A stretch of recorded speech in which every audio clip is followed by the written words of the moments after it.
ಸ್ನೇಹಿತರೆ ನಮಸ್ಕಾರ.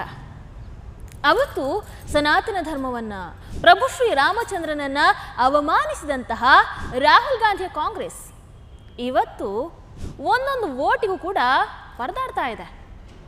ಅವತ್ತು ಅಯೋಧ್ಯೆಯಲ್ಲಿ ರಾಮ ಮಂದಿರ ನಿರ್ಮಾಣಕ್ಕಾಗಿ ದೇಣಿಗೆಯನ್ನು ಸಂಗ್ರಹಿಸ್ತಾ ಇದ್ದಾಗ ಅವಮಾನಿಸಿದಂತಹ ಕಾಂಗ್ರೆಸ್ ಅಥವಾ ಅಪಹಾಸ್ಯವನ್ನ ಮಾಡಿದಂತಹ ಕಾಂಗ್ರೆಸ್ ಇವತ್ತು ಪಕ್ಷದ ಏಳಿಗೆಗಾಗಿ ಭಿಕ್ಷಾಟನೆಯಲ್ಲಿ ತೊಡಗಿದೆ. ಸನಾತನ ಧರ್ಮವನ್ನ ಅವಮಾನ ಮಾಡಿದಂತಹ ಯಾರೊಬ್ರು ಕೂಡ ಉದ್ಧಾರ ಆದಂತಹ ಉದಾಹರಣೆನೇ ಇಲ್ಲ. ಅದಕ್ಕೆ ಹೇಳೋದು ಕಾಲಾಯ ತಸ್ಮೈ ನಮಃ. ಕಾಲವೇ ಎಲ್ಲದಕ್ಕೂ ಕೂಡ ಉತ್ತರವನ್ನ ಕೊಡುತ್ತೆ.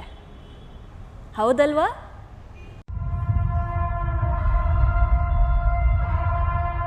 ಜಯ